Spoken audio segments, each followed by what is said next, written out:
I've just seen it often enough to say that operators will take a win, a quick win, and then the temptation is to exploit that win as much as possible instead of sort of backing away from it and going, why did we get those results? And are we happy with that as an ongoing part of our strategy or not?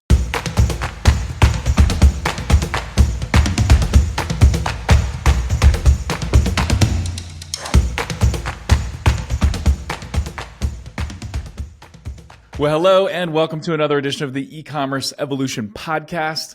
I'm your host, Brett Curry, CEO of OMG Commerce, and my guest today is Ashley Knox of Henson's Razors. And what I'm really excited about here is this is a company that does no promos, no discounts, no email pop-ups. They're not on Amazon. They essentially have one product. They're doing 8 figures online. They're extremely profitable. And so we're going to show you how, talk about the operational philosophy and what's working right now for Henson Razors. And so with that, Ashley, welcome to the show. And how's it going? Thanks, Brett. Yeah, going great. Thanks for having me. Yeah, thanks for coming on, man. And such a great story. As you and I were prepping and we were kind of talking about the Henson Razors story, I was like, man, this is unique. This is definitely unique to the space of razors because talk about a space that's a little gimmicky, right? Let's pack 15 razors on this, little shaver. And so, if this brand's got 4, we need 5, and then let's go 6 or whatever. And then let's do extreme discounts or discounts on the front end to hook you on a subscription. On the back end, let's charge you $1 for some kind of club that we got going on type of thing. And you guys really came in and said, no, not going to do any of that. Just simple, great product, fair price, no gimmicks. And so let's dive into that a little bit. First of all, what was the genesis of this? Because I think if you were to sit down and talk to some e-commerce experts and you were to ask like, hey, what category should I get in? I'd like to build an 8-figure e-commerce brand. Razors would probably not be at the top of that list. So how did you get going here? Yeah, so it's sort of a little bit of a bizarre story because, Henson is this weird mix of aerospace machinists and digital marketers, right? E-commerce guys, operators. And so back in the pandemic, actually, the aerospace machinists are one of our co-founders. They make parts for satellites, parts for Mars rovers, like legitimately hard to make, very in-demand aerospace parts, legitimately. And sort of just through a series of circumstances during the pandemic where a lot of those projects got either paused or shut down, they had to pivot. And so one of the machinists over there was like, I think we could make a safety razor. and so they did. And when they did, and it was actually good, they came over to us and like, okay, well, here, what do you think? And could you sell it? And we're like, well, we can sell anything, sure. And we really just thought, honestly, spoken like a true marketer. Can we do it? Like yes. No one to figure it out. Yeah.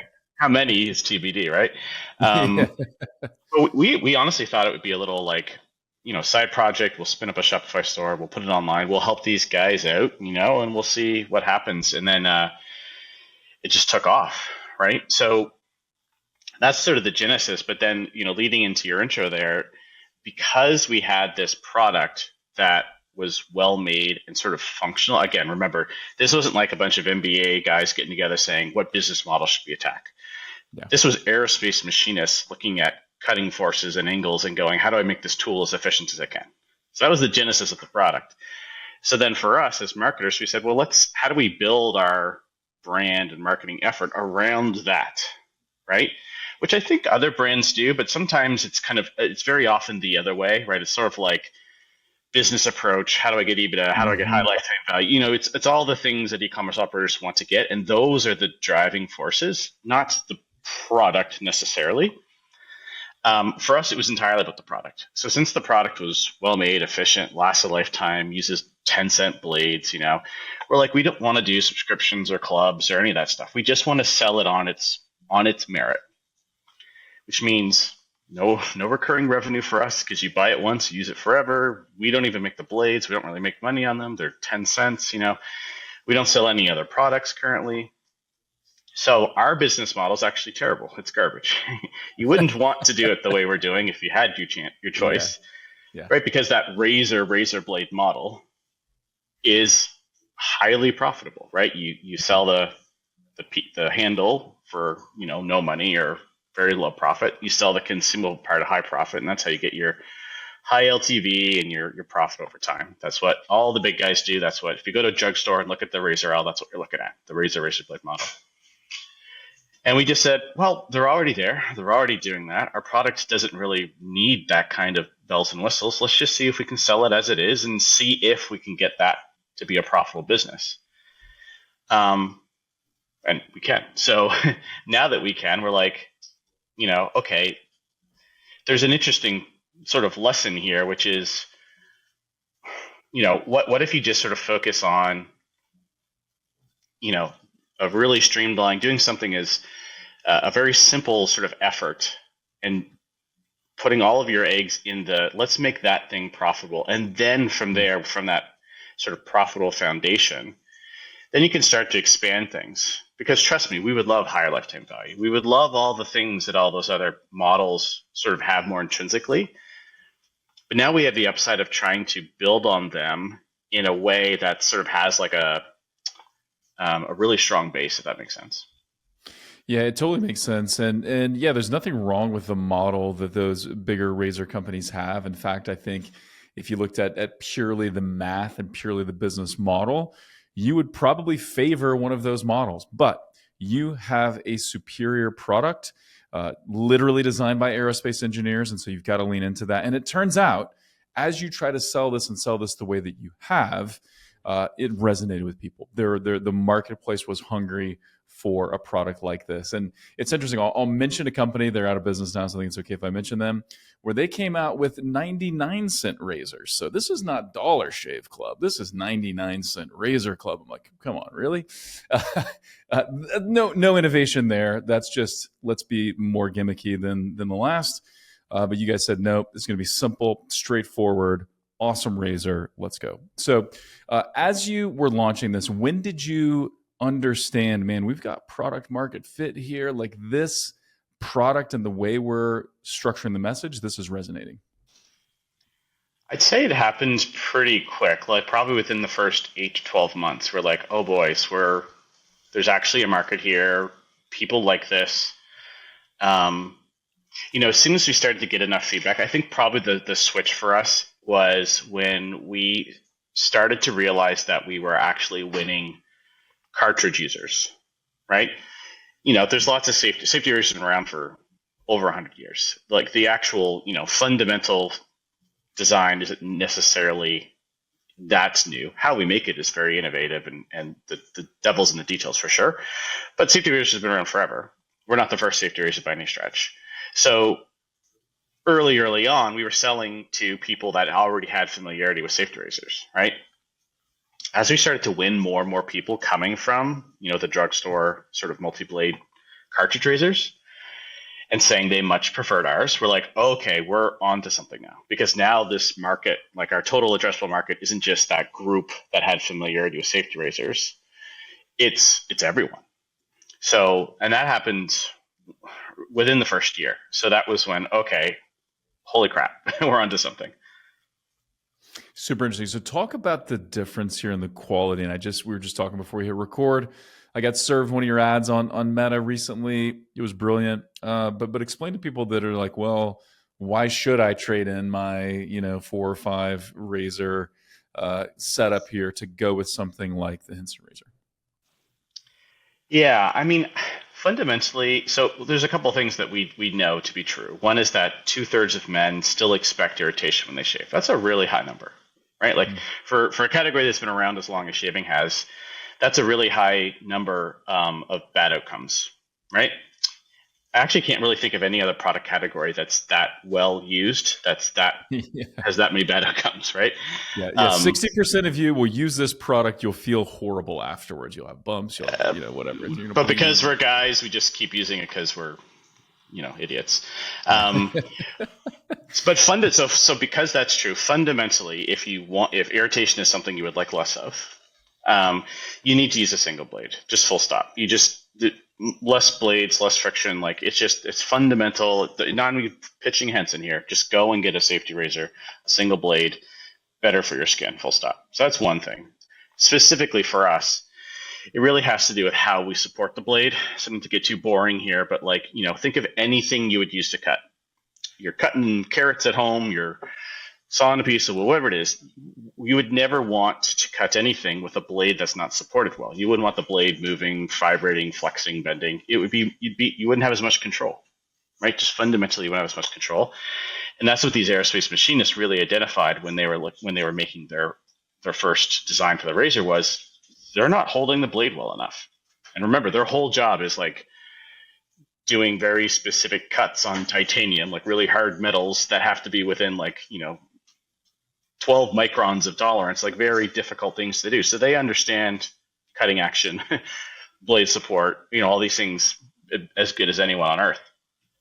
So that was sort of the consistent flaw. Multi-blades, other safety razors, disposal razors, none of them support the blade well enough to hold it rigid.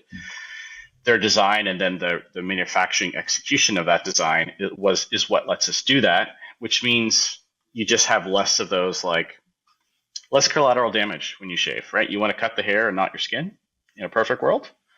That's much easier to control when you have a blade that's not going to move. Interesting. And so what are the, as you listen to customers, hear from customers, what are the main selling points? Like what are people either buying it for originally, or what are they most delighted with after the fact? I'm assuming it's a combination of what you just said, but curious there. Definitely people are hoping to have less irritation. This is still our number one reason why people buy it. What's interesting though is in the data that we have on this is there's a few benefits that people really like once they own it, but aren't necessary big reasons to buy, which is a little unique. I'm not sure I've really seen that before. So two examples would be one, the sustainability piece, right? Like there's no plastic in our blades or our razor. The blades are recyclable. Our packaging has no plastic. There's just no plastic anywhere involved in anything we do. And I think there are certainly some people that might buy for that reason. They like it, but really they're buying it for the precision or the lack of irritation. But then once they own it, they're happy that they're not polluting, right? The other one is the cost. So, we're $70 US to buy a razor. I understand that's more than the $9 razor you might buy at the store. But because the blades are 10 cents instead of say $3 for a cartridge, they're 30 times less. The consumable part is 30 times less. So over time, you're spending less, and that's sort of a tricky thing to pitch people on, right? When there's the dollar shaves and there's all these totally. Perceived to be cheap options out there, even though they add up over time. It's not really how people's brains work totally. So that cost of ownership, while some people go, oh, that's neat, it's really once they own it, they're like, okay, wait, I just bought my razor. I bought a pack of 100 blades, which we sell on our site for $10, right? 100 blades. That'll last you 3-4 years. So once they have that at home and they try it, and then they're like, okay, I'm now 2 years in and I still haven't spent anything else. I'm now 3 years in and I still haven't spent another cent. Then they're like, oh, okay, this is great. Because a lot of people used to go into, like Costco, getting those big sheets of cartridge razors for 40 or 50 bucks and going, oh, that sucked, but oh well, They just don't have to do that anymore. So yes, there's that upfront cost. But then once they own it, so that's just kind of a weird dynamic I've seen where the sustainability and the cost of ownership, when you own the product, people can't stop raving about that. But it's not totally why they buy it, which is sort of a unique scenario. Yeah, I think it's really important to note that those are kind of secondary benefits. They're meaningful, and people will likely talk about them. And I'm sure your power users, your most passionate customers, they're telling their friends and they're talking about the long-term cost savings.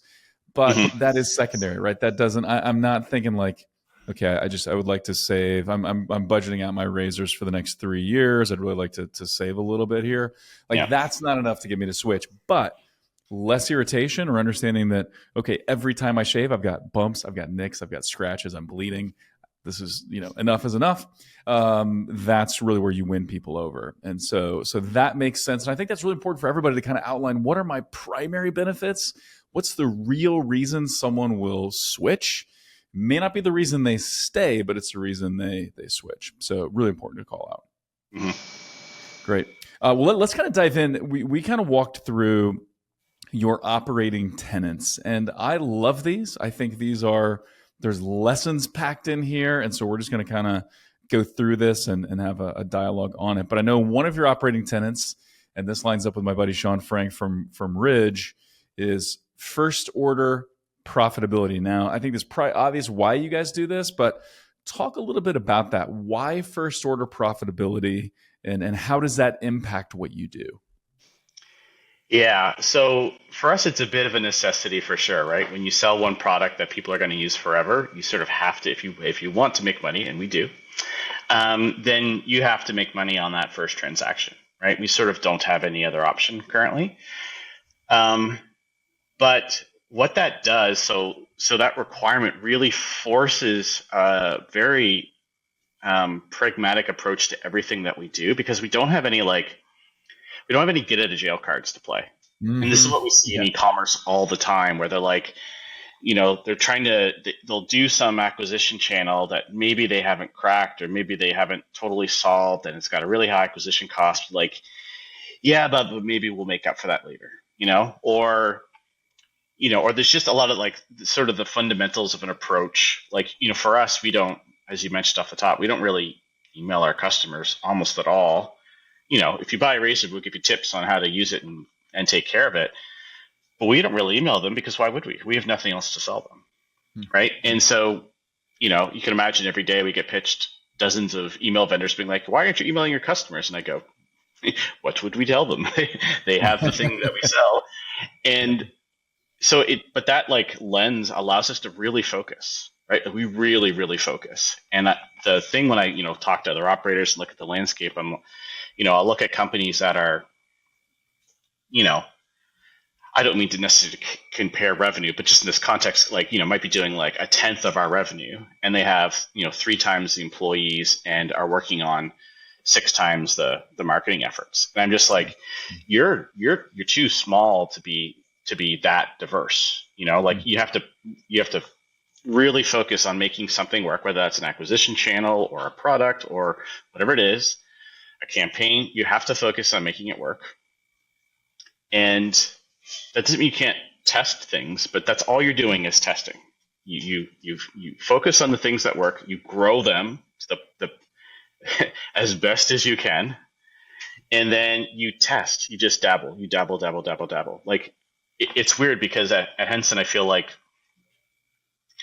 we're obviously doing really well and we're successful and we're pleased with the macro results. Those little tests that we do, most of them fail. Mm. But because we didn't have like any real risk associated with it, we're not hiring headcount, we're not spending huge budgets. We know the core parts of the business are finely tuned machines that are very reliable sources of revenue and profit that we can count on and rely on. And so those tests are only that, right? And most of most of them fail, unfortunately. But the ones that work, we then nurture into new pillars of the business. So for us, day to day, it actually feels like we're failing all the time. But in reality, we're winning because we focused on the things we're good at. Absolutely. And, listen, as we look at this, and I've run a traffic agency now for, 14 years and done marketing forever. And there is something real about a CAC LTV ratio, right? Your customer acquisition costs compared to LTV. And let's just say, for the sake of argument, that my average order value is $60. And I know with quite a bit of certainty that I can get someone to purchase 3 times in the first 6 months that they're a customer. So maybe I would spend all of the first purchase on customer acquisition. Maybe I would even go in the hole a little bit. And we've worked with some businesses, worked with some brands that do that they've got their back end dialed in. They know that once they make a sale, then they've got email follow-ups, and they know they get a certain percentage of people to buy. And so the math works. But, and you said this, I love the way you framed it, the get out of jail free card. That does create, or can create, someone to become lazy and to say, it's okay that this wasn't profitable, we'll make up for it on the back end, right? That's kind of like every agency's favorite pitch, or every marketing person. It's like, no, okay, so we lost a lot of money up front, but we're going to make it all up in the back end, right? You guys don't have the luxury of that. And so you have to hold every dollar accountable up front. And I think that creates a bit of clarity. It creates a bit of focus. It allows you to say, okay, yes, we're still going to test. You can never really survive and grow a business if you're not testing, but you're going to test in limited quantities so that you can remain first order profitable. So I love that focus, and I love the guardrails that puts on. And also think there's this approach that, like, hey, constraints lead to creativity.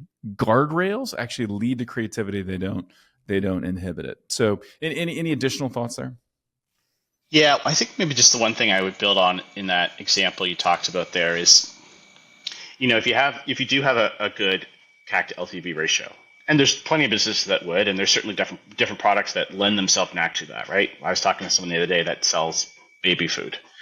Well, for the duration that that kid is a baby, they're probably going to be a high use customer, right? So it's not a forever LTV, but it's a fairly predictable one in that window, and they should exploit that for sure. They should. Like I'm not opposed to it. The caution is, if your fundamentals are bad and if you're leaning on it too much, let's just say that you get a little, like you were saying, almost lazy or something there, or you take your eye off the ball a little bit, and you start to live with that inflated CAC because you're like, I know I have the LTV.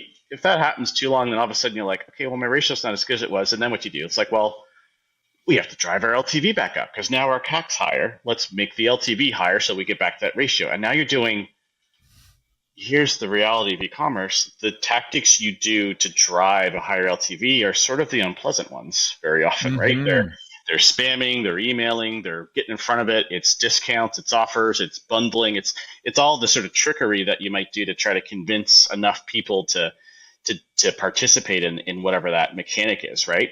And then if you end up doing that too long, the sort of the thing that I am very wary of is what's your ultimate experience you're delivering at that point? Like how happy are your customers at that point? I get the spreadsheets might work and maybe the math is still there, but like, whew, you're like committed to the hamster wheel of I because I have such a high CAC because I took my eye off the ball there and relied on my LTV, but then that went up, so then I had to get that up. Now I'm over here. Now you're on the hamster wheel, and good luck in that, right? And then you see these brands, and even as a consumer, I see it all the time. I'm like, man, that the acquisition thing, the ad, the whatever, I liked them bringing me in, but boy, I don't love the experience now that I'm in. Right. Like I don't know how many customers love the brute force approach to marketing, right? I don't think anyone does. I get that the math works because so long as enough people convert on low cost channels, you kind of keep doing it. And that's just never been our approach. We're like, we want like actual loyalty. We want to be, and we're in a category where that's prevalent. So we're like, let's be different. Let's really focus. So for us, it means focusing always on low acquisition. If we can never take our eye off that ball, one, we sort of have to now, but imagine a world where we come out with other products down the road and we could sell them other things. That becomes a benefit for us, not a driver. Absolutely. It becomes something we get to benefit from versus a thing that's like driving our focus. Like LTV would be something we would enjoy having a higher of course. But LTV being high isn't a gun to my head, if that makes sense. Yeah, I really love it. I love the focus, and I think it served you well. And I wish more companies had a more rigid focus on customer acquisition costs, even those with good LTVs. So let's talk about, you do no promos, no discounts, no real offers and things like that. This is really important, and I'm not saying you can't run sales. We have clients on kind of varying degrees of the spectrum. Longtime client Ezra Firestone, Boom by Cindy Joseph, they would do kind of like one sale a year around the holidays. It was like a 10% discount. It wasn't major, but they just wanted to do something for their customers around the holidays. Other than that, nothing. This is our price. It's a great offer. This, 3 sticks, replace your makeup bag type of thing, just a great offer.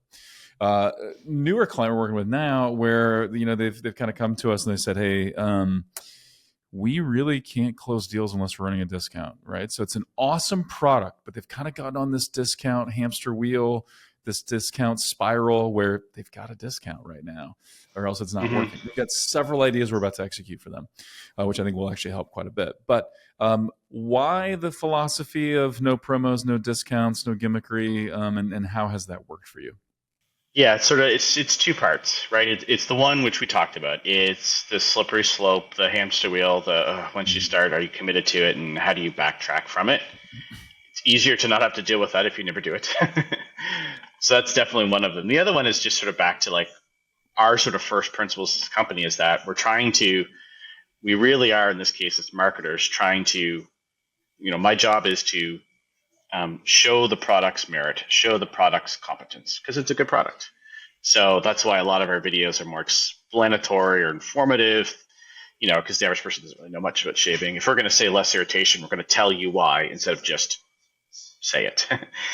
um, so it's really because that we want to just have it at a fair price kind of forever and not let it be about anything else. So, will we ever do a discount at some point? I don't know. Like we always reserve the right to try to think Sure. about that in the future, but we've never discounted the razor ever. um, we actually just this month, because I was listening to the Ridge guys talk about how well they do it on Father's Day, and we don't. And so we did a little free shipping. We actually charge. That's the other thing we do. We charge for shipping. Um, we're so gimmickless. We're offering free shipping just for Father's Day as one of those little tests I'm referencing. Um, doesn't seem to be moving the needle. So that's just another thing Super for interesting. us. Yeah, another thing for us to say. You know, if it's almost like if gimmicks move the needle for you, gimmicks. That might be a little harsh. If sales discounts move the needle for you, and in some cases for sure they were, I get, especially if it's a commodity type thing. So it would vary by category or by store. I understand the variables, but like, as an operator, you want to really look at that carefully. And the temptation would be is, ooh, sales are up, let's go. Or it's like, why did sales go up so much? Are we not convincing the value of the product at the price Hmm. we like to list it for well enough? And should we go back and focus on that first, knowing discounts are always a lever we can pull later? I think that's where people, again, I'm not trying to overgeneralize. I've just seen it often enough to say that operators will take a quick win, and then the temptation is to exploit that win as much as possible instead of sort of backing away from it and going, why did we get those results? And are we happy with that as an ongoing part of our strategy or not? I know there's plenty of brands that are having very thoughtful conversations like that. I see a lot that just sort of grab a win and go, grab a win and go. And Yep. then Yep. again, 8 months from now, you're like, how did we get here? It's like, well, you that's the path you chose. Yep, it was one step at a time. I took Brazilian Jiu Jitsu for a little while, and it didn't stick. It wasn't my sport, but I really enjoyed parts of it. And I remember kind of rolling with some guys, and then I would be like, "Well, how did I end up here?" And they're like, "Well, you made a series of about 8 mistakes in a row." I'm like, all right, you're gonna need to show me because I have no idea what I just did. But I think the same thing happens in business, right? Like, how did I end up here? Well, it was not just one thing, but it was several Mm-hmm. things that kind of led to this spot. I do have a thought related to your email list. Have you ever used the email list to get your customers to buy another razor as a gift? So, like leading up to Father's Day, hey, you don't need another one, right? You're set. These things last forever, but buy Dad one. Have you thought about that? Just curious. A little bit, yeah. We've dabbled. I think we often send an email on Black Friday, usually with no offer or no update, just to say, hi, you haven't heard from us. Merry Christmas, whatever. Um, we did one early this week actually for Father's Day. We did exactly that. Like, hey, friendly reminder, this could make a really nice gift. Um, you get like a 36-hour spike for sure. It's like, again, we probably make things too hard on ourselves, but we really resist the temptation because while that spike looks nice for 36 hours of, hey, look at all this basically free revenue, email costs Mm-hmm. essentially nothing.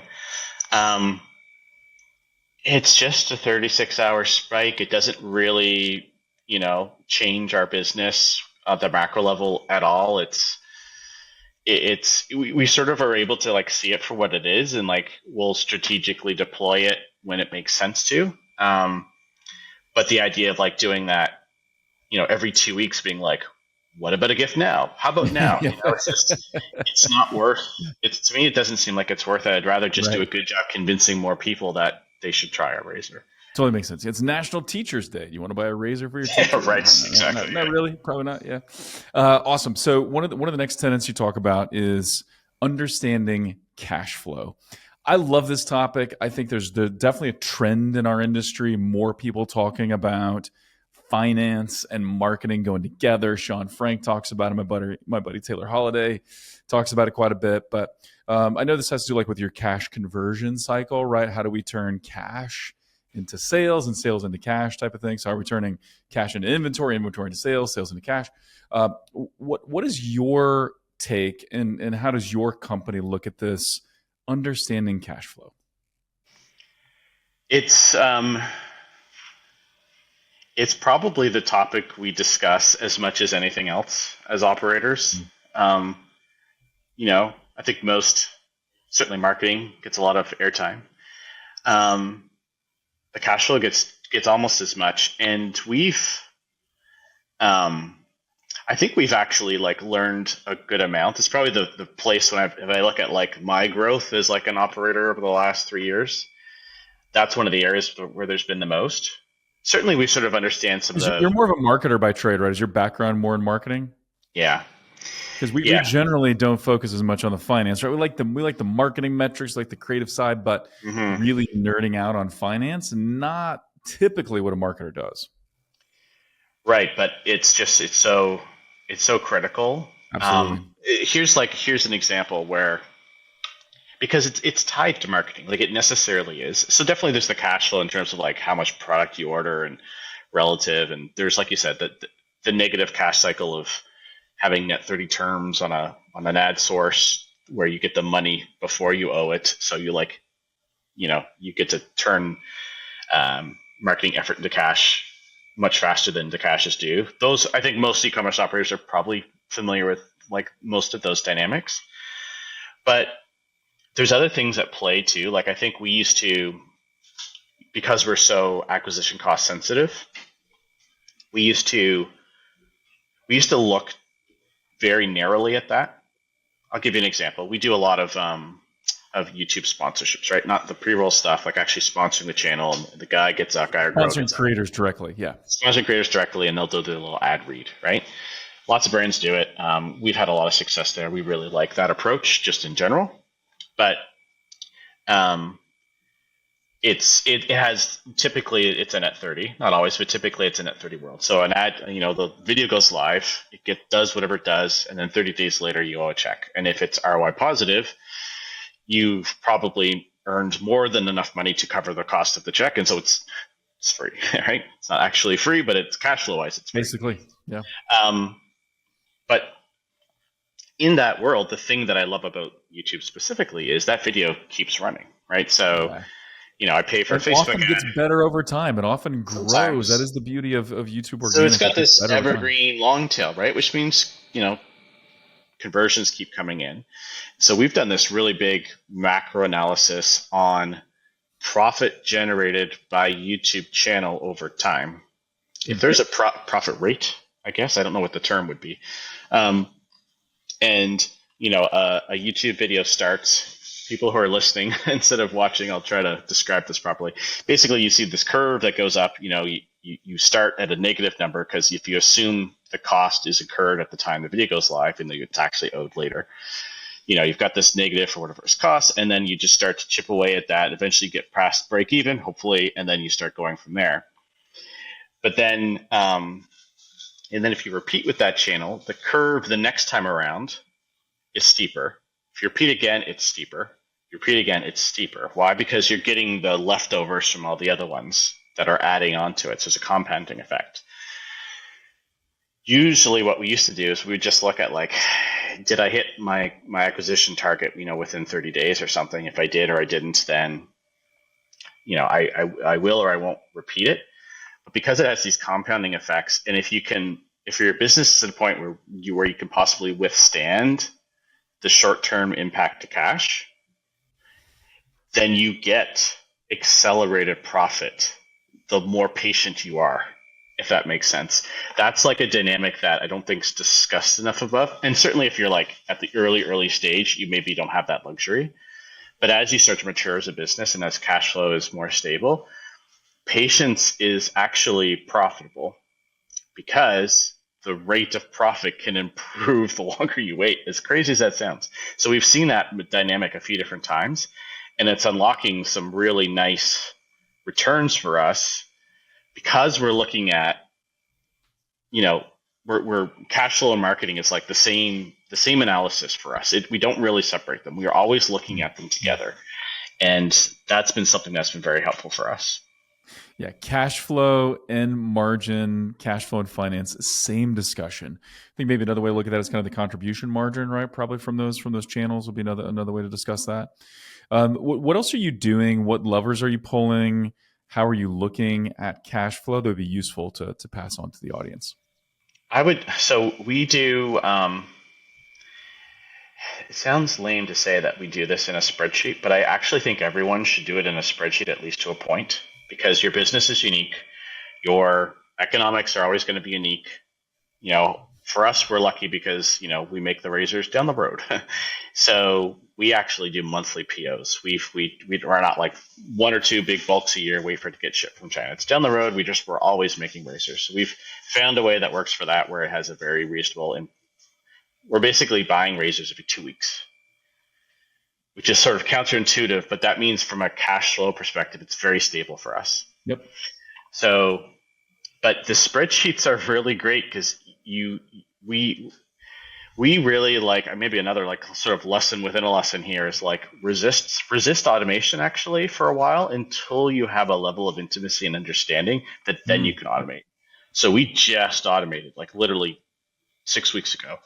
Wow. Automated all of our cash flow and all of our sort of internal financial reporting and stuff, and how we calculate all that contribution, all that stuff that we just automated because it took us 3.5 years to feel like we really understood it. I used to go in Shopify, pull out the reports manually and put it in, and it was like, why are you doing that? Because I want to be intimate with it. I want to know what a good day looks like and what a bad day looks like. I want to be able to tag, okay, we had a big day on YouTube, we had a big day on Facebook, we had a wholesale order. You sort of want to know how your business works and live at all those 30,000 scenarios that happen. So you can see how that impacts cash flow, profit, all the things, inventory, So we've lived it and for sure made mistakes, but we've lived it. Now we can automate it. And so that would be like something that if I was ever going to start a company again or advise a company or just talk on a podcast, I would say resist the temptation to optimize things until you feel like you really, really understand them, even if that means manualness. Yeah, we talk about that a lot when we're managing Google Ads or Amazon ads. There are great tools, there are scripts to run, there are things you can do to kind of automate and limit, manual work, but nothing really replaces you as a human getting into account, downloading a report, looking at things and doing that consistently, because then you really know the numbers and you'll start to almost feel the numbers as well, right? Like you got to be analytical, but you'll start to kind of feel it. Like there's something off here. There's something going really well here. And I can just kind of feel it by looking inside the account or looking inside my dashboard that I'm manually updating. And so I really love that approach. And especially in the beginning until you get intimate with the numbers, then it makes sense to automate. So it's fantastic. Let's kind of then, you touched on this a little bit, but we talked understanding our cash flow. What about inventory management? Anything else to kind of double click on or talk about there other than the fact that your manufacturer's down the road and you're kind of ordering every 2 weeks? I think, you have to just be cognizant of what phase you're in. Like, I think sometimes that's why, being reactive can, like you were saying earlier, that really good jiu-jitsu example or whatever, where it's like, well, you made a series of mistakes that led to a thing. A lot of times the decisions you make, like in isolation or on their own, are perfectly valid. They seem fine, but then they have these knock-on effects you don't understand. So, for us last year, we went through this big period of trying to ramp up capacity with razor production, and then felt compelled to leverage that capacity and started to over-order product. And we had the cash to do it at the time. But then we ended up doing that, honestly, like 3 months too many, like not that dramatic, but like, and that really just drained cash. The balance sheet was great because we had all the inventory, but it really drained cash. P&L is probably looking great, right? All that, but We're cash like, we're flow profitable, terrible. but where's all our money? Well, it's sitting on the shelf over there, right? So, Yep. but my point there is like you sort of have to like know what you're doing. And in hindsight, I think we were just trying to like ramp capacity, ramp sales. We're trying to do everything at once. When you almost like it's almost you'll get there faster by like doing them in some sequential order. You know, like, okay, let's build cash and then build some inventory and then turn that inventory into cash. And then like, it's almost, it makes more sense to do things sequentially is one of the things I've learned where you just have this desire to scale or go fast or do this or take advantage of the resources you have when actually what's almost always faster is going step one, step two, step three. Yeah, So yeah. You know what's interesting? I heard this quote from the military, and I don't think this like always applies. Sometimes the military is kind of clunky, but I love this quote where they say, "Slow is smooth, and smooth is fast." Right, and that's kind of where this rolls into play. We're like, no, we're hyper scaling. We're going fast and breaking things. So we're doing all this concurrently. Well, in the long run, that'll probably slow you down, not speed you up. I love that. Yeah, that's our motto here. Like without saying those exact words, that's totally the approach is do less, do it really well, and then in a year from now you'll be in a better place for sure. Yeah. Yeah, yeah. Awesome. Great segue to kind of one of your other points you talked about as we were prepping, and that's focus, right? Keeping it simple. So, what are we saying no to? And I think this is, again, you've got a marketing background. I'm a marketer. I love new ideas. I love new things. I love trying stuff. I love thinking about growth. I love thinking about adding services, stuff like that. But really, saying no and focusing is one of the best unlocks to a healthy business and a business that scales. So, what's your philosophy? What's your approach? And any examples of things you say no to?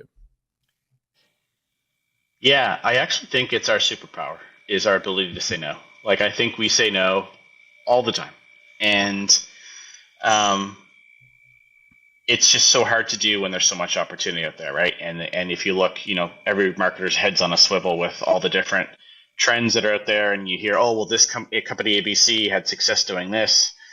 Um, you really have to you really have to be able to internalize some success that some other company had and look at your business and see if you think you could replicate it or not. And we're pretty good at that. And so if we're like, no, I don't think we could do that because of XYZ, whether it's like, hey, we just don't have the talent to pull that off, or we don't doesn't fit, or our price point would mean no, or just whatever. There's 100 reasons. Then you need to just ignore it, right? And just go off of the things that you think ought to work and really harvest them. Like back to the spreadsheets, like become intimate with the things that work so that you can keep them working. Um, we've never really done much on social. We're technically on TikTok, but I wouldn't say it's been a meaningful part of our business. We don't do email. We don't upsell anything. We don't do what most people do, or a lot of companies have had success on, but we're very successful. So there's no buyer's remorse there. It doesn't mean we wouldn't get to them, but it would have to be like some like fundamental light bulb would have to go off to say, oh, I know how we should do TikTok. And then we would do it. In the absence of that conviction, we're not going to just put resource against something and like, we're not going to try. That sounds weird. We're not going to like overinvest in trying for the sake of it. We're going to take smart little tests and stuff. Customers, hey, come out with this. Hey, I love you to different color. No, we're just, no, sorry. Not that we don't want you to be happy, but like, just because you say you want a red razor doesn't mean we're going to sell them like at scale, right? So sorry. So we've just been really good at focusing, and I think it's served us well because again, nothing's in a vacuum, right? Okay, well let's focus on organic social and do more of that. Let's do 10 posts a week and let's really focus. Well, you're either going to have to hire a resource, internal, external, and manage that resource, which requires effort and cost, or an internal resource is going to get shift priorities to do it, which means the other things they're working on don't cap. Like everything has a cost. Everything Totally. has a cost. And we're just very wary of those costs, not from like a Not that we're not willing to invest in things that make sense. We spend a lot of money on a lot of things, but most of our money goes to things that we know work. Yeah, it's really great, and it's one of those things that we got to understand. Yeah, everything you say yes to, those do stack up and often compound, and then eventually you're gonna have to say no to something that you don't want to say no to. And so, I love that you frame that as a superpower. Our superpower is saying no to stuff that we don't have conviction about, and to stuff that we're not ready to fully exploit or leverage. And so, I think Yeah. that's really, really smart. Any agencies listening to this thinking about prospecting us? Sorry. Yeah, yeah. So such a good point there for sure.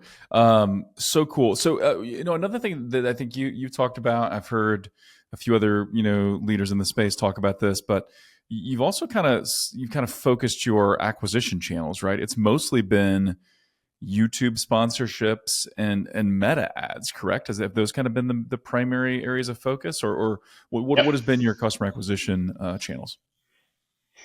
It's been those two for sure, and they've done all the heavy lifting.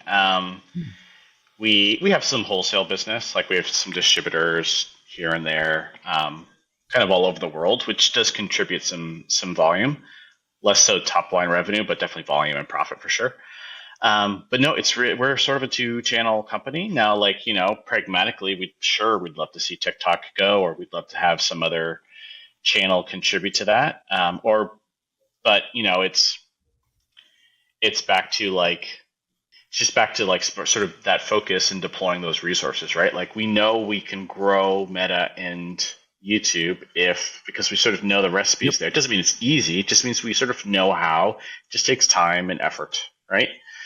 And so what's the trade-off there? Well, if I took the time and effort away from there, which I know the formula to, and I go put it in TikTok, which I don't know the formula in our case, do we end up with, you know, 2 + 1 = 1.5? Like that's the thing that we guard against. So we're always doing the like smart limited effort tests and other things in the hope of. Right. But those are our channels, and I saw actually there's I should give them credit, but I don't remember their name. But there was a company that came out. I think it was no, I don't want to get their name wrong. A company just actually came out with a report on the top 100 brands for YouTube sponsorships, and we were number 57, I think, No way. which I thought was neat because we Amazing. wouldn't be number 57 on Meta, I'm sure, but we are there, right? So we're like sort of like a big player in that space, relatively speaking, because we've just focused on it, right? Yeah. Yeah, I love that. You've kind of identified, hey, here are two channels that fit our product. They fit our market, right? The guys and gals that are shaving, we can reach them in these markets. We understand how these work. On the YouTube side, it really fits both a marketing objective and the cash flow objective. And so in those cases, it's almost always worth it to say, how can we, you know, double or triple, or maybe not even that, maybe it's just like 10, 20, 30% improvement on those? How can we spend more and do better on those channels versus how do we spin up something brand new? And so I love that. And I've heard a few people say, and I believe this, like you can get to low to mid 8 figures likely with just one channel, or maybe, probably more likely two. You can achieve a lot of growth and a lot of profitability with a pretty simple traffic and customer acquisition strategy. 100%. 100%. You probably don't need to worry about diversification for a while. Like we're at the point now where we're big enough that we're definitely starting to look at it. We're still not on Amazon as an example. I think you and I Mm-hmm. might have even talked about that a little Yeah, bit. we Like did. Yeah, we're yeah, that's for sure something we acknowledge as a potential growth path. It's just we haven't needed it yet, and we didn't want to distract, and we wanted to keep it simple for customer. All the things I've already talked about. The reason we haven't done it yet. Will we do it eventually? I'm sure we will. Um, but we've gotten here without it. Mm-hmm. That would be one of my like messages to smaller operators is like exactly what you just said. Like you don't have to do everything to grow. You just do Right. a couple things really well. The internet's a big place. If you have good potential, market size, pick a horse and make it work. Yeah. Yeah. Yeah. Love it. Love the story of Henson Razors. Love what you guys have built. It's refreshing. I think it's also challenging to us as marketers and operators. how do we focus on some of the fundamentals? How do we say no to things? How can we be less gimmicky and more focused on value? And so really, really good stuff. Any closing thoughts or any asks for the audience? Or if not, where can people go and get an amazing razor? Well, they can go to hensonshaving.com and buy the AL13, which is our aluminum razor. That's what I would recommend. No, I don't think so. I think we covered everything. And yeah, I mean, the one thing we're always eager to is to, have chats and hear from other operators. So if anyone's listening and thinks they have something that we're missing, or would just like to hear our view on something, we love talking to operators. Love it. Love it. Are you on the socials? Are you active on LinkedIn or D2C Twitter or anything like that? It's one of the things I say no to. Not really. I love it, man. Talk about a hamster wheel. That can very easily, and I know it because I'm living it right now, kind of become a hamster wheel. It's fun too. I like it, but dang, it can be time consuming to get into both D2C Twitter and LinkedIn. So kudos to you for that. Well, Ashley, this has been absolutely brilliant. Thank you for the time, and really, really good. Awesome. Thanks so much, Brett. Absolutely. And as always, thank you for tuning in. We'd love to hear from you. If you've not left a review on this show, please do so. And if you listen to this and you're like, man, this is a perfect episode for so-and-so, please share the podcast. It would mean the world to me. And with that, until next time, thank you for listening.